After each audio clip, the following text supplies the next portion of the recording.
I just love the lighting on this filter. I randomly found it, so we're going to run with it. So I originally had talked about how I was going to do my top 5 reads of 2024. I went through my list and I was like, actually, I might have to do more of like a top 10. I'm not sure how many books I have here actually, to be honest, but I'm going to go through them, and I guess I'll start with my 5 favorites and then my honorable mentions, which are equally as amazing. So let's get into it. So we'll start with this book by Jessie DeAngelo. At the beginning of this year, I had read Ring Shout, I read Monstrilio, and they just didn't hit the way I wanted them to hit. Like, you know how you feel after a book that just hits real crazy and you're like, oh, and you can't stop thinking about it and you're just like, yeah, you just feel so good about it and you feel like that was a victory. This book was that for me. So, story about this though, I wanted to do more ARC reads. I've heard about it, never done it until this year. And a friend of mine who has done ARC reads was like, hey, you could find some Facebook groups where people are, sending out ARCs and, they're looking for readers and such. And I was like, I'm going to do that. And so I went into this group that was mostly horror, but I typed in extreme horror because you can kind of search on Facebook, and I found this. And I thought the concept was really interesting. I don't know if it was a publisher or editor or someone who sent me the book. It wasn't Jesse himself, but they were nice enough because they were doing a ARC read of the second book, but they were nice enough to send me the first book for free as well to read before I got to the second.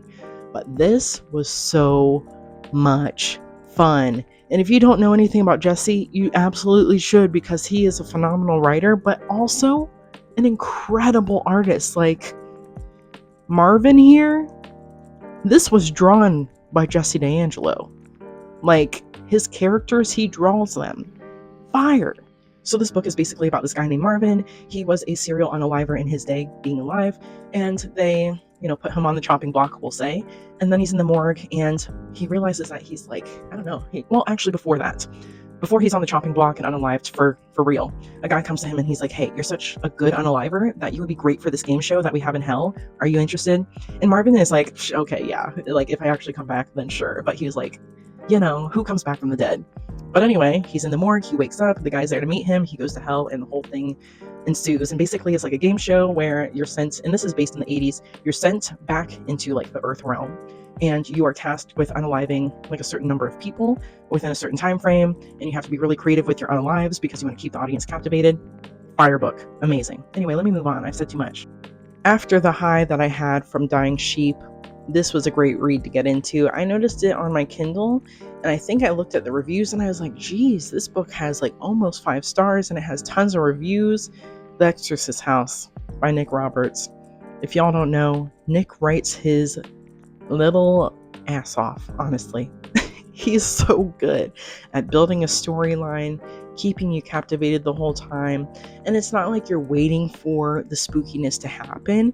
He gives you little nuggets throughout the book that keeps you captivated the whole time. And when you get to the end, you're just like, that was a bomb-ass read. And so, yeah, I got into the whole world of Nick Roberts writing after this, and I've read multiple books by him this year.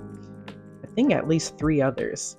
And yeah, incredible. Can't say enough. Like, whenever anyone asks me, like, what's your favorite horror book? This is the one I say, hands down. Like, impressed the shit out of me.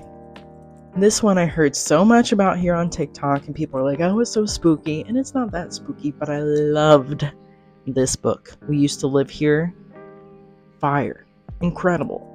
They're making a movie out of this book, actually, I believe, or based on this book. But it is so good. We've got a queer couple, I love that, who moves into this old house, and basically this guy and his family shows up on their doorstep and they're like, we used to live here. Can we come and check out the house? It's really nostalgic, and a whole bunch of craziness happens after that.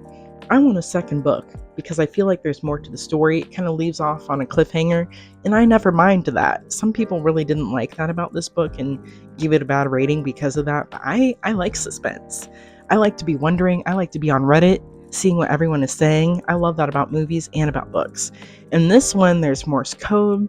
There's like little Reddit postings and articles, and it kind of gives, what is that book? House of Leaves or whatever, where you kind of have to do some sleuth work. There's a whole Reddit dedicated to this book. And yeah, you should just check it out. But you have to read the physical. Don't listen to the audiobook because you're not going to get the same experience. And people are complaining about how they didn't like the book. And I'm like, yeah, listen to the audiobook, boo. I told you to read the physical. But I digress.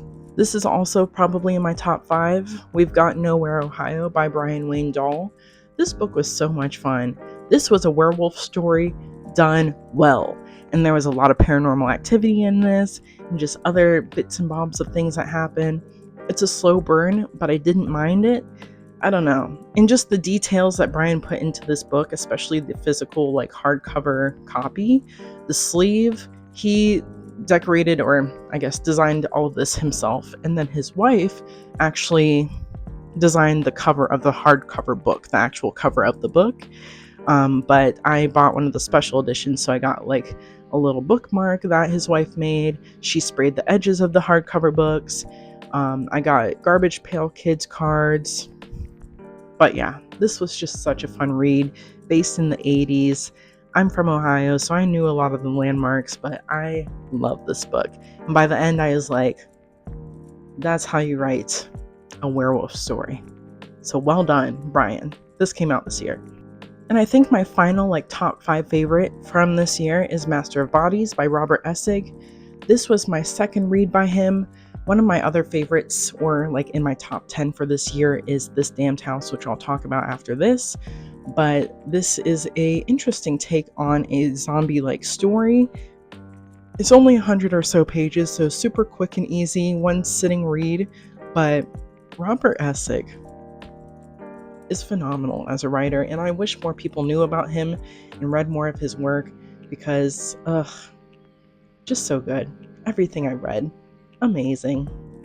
And like I said, this was actually my first intro into Robert Essig's work, a great recommendation, and I loved it. We've got this guy named Marcus, I believe, who has this little model of the town that he lives in, and based off of how he, I guess, puts in the windows and how he moves different things in this little model town, it sets off some events that happen in the actual town.